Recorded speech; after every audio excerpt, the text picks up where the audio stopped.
Kita ke berita selanjutnya, Tribuners, KPK dalami aliran uang yang masuk kantong mantan Wali Kota Ambon Richard Lohena-Pesi. Penyidik Komisi Pemberantasan Korupsi atau KPK mendalami aliran uang yang masuk ke Wali Kota nonaktif Ambon, Richard Lohena-Pesi alias RL dalam kasus pemberian hadiah atau janji terkait persetujuan izin pembangunan Alfamidi di Kota Ambon.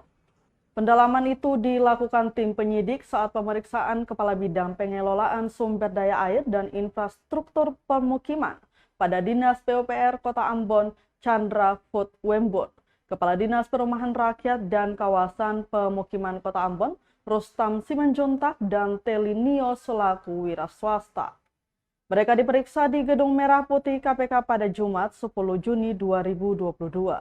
PLT juru bicara penindakan KPK Ali Fikri dalam keterangannya Senin 13 Juni 2022 menyebutkan ketiga saksi diperiksa terkait dengan dugaan penerimaan sejumlah uang oleh tersangka RL dari beberapa pihak kontraktor dan beberapa SKPD di Pemkot Ambon.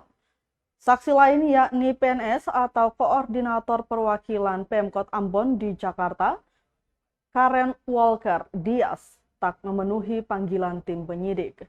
Sebelumnya KPK telah menetapkan Wali Kota Ambon 2 periode Richard Lohena-Pesi sebagai tersangka kasus dugaan suap persetujuan izin prinsip pembangunan cabang retail minimarket tahun 2020 di Kota Ambon dan penerimaan gratifikasi.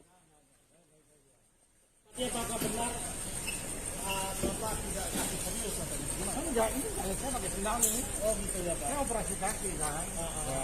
Ini gitu. Tahu ya? Ini obatnya. Kenapa? Ada yang disampaikan Pak masyarakat yang memang ini kemauannya Pak. Kemauannya Pak nampak. Terima kasih sudah nonton. Jangan lupa like, subscribe, dan share ya.